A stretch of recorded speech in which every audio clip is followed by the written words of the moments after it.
Serial सरू में अब एक के बाद एक ऐसे जबरदस्त ट्विस्ट आ रहे हैं कि दर्शकों की धड़कनें तेज हो गई हैं। अब जो नया मोड़ आया है वह बेहद चौंकाने वाला है। सरू को अब आखिरकार यह सच्चाई पता चल ही गई है कि वेद और अनिका की शादी क्यों हो रही है। दरअसल सरू उस वक्त वहां मौजूद होती है जब चरण और अनिका के बीच एक सीक्रेट बातचीत चल रही होती है।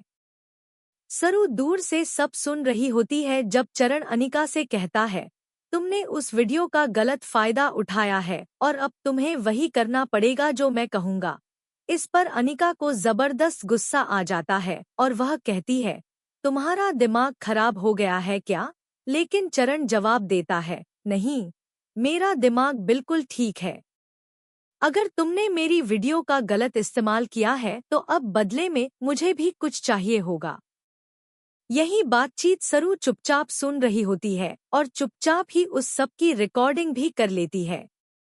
लेकिन उसी वक्त उसके हाथ से एक डब्बा गिर जाता है, जिसकी आवाज सुनकर अनिका को शक हो जाता है कि शायद कोई हमारी बात सुन रहा है। जब वह इधर-उधर देखने लगती है तो तब तक सरू वहां से निकल चुकी होती है। दूसरी ओर घर में शादी की तैयारियां जोरों पर हैं। कामिनी चाहती है कि वेद और अनिका की शादी जल्द से जल्द हो जाए।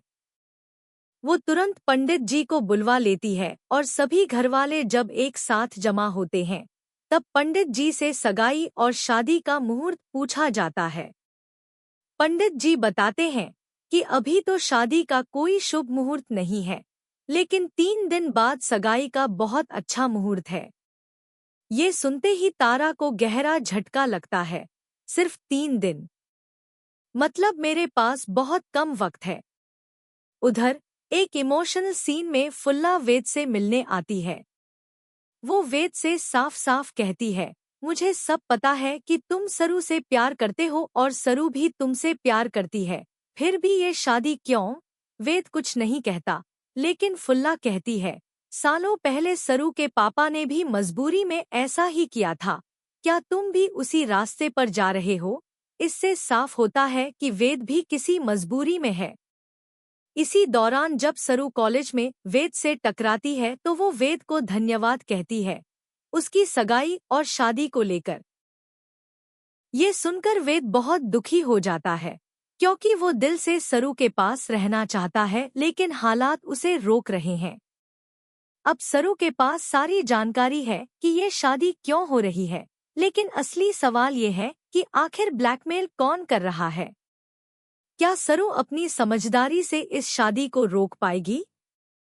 क्या वेद और सरू फिर एक हो पाएंगे? आपको क्या लगता है? हमें कमेंट करके जरूर बताएं। और अगर आप भी चाहते हैं कि वेद की शादी सरू से हो तो कमेंट करें। ऐसे ही और रोमांचक अपडेट्स के लिए हमारे चैनल को सब्सक्राइब करना न भूलें।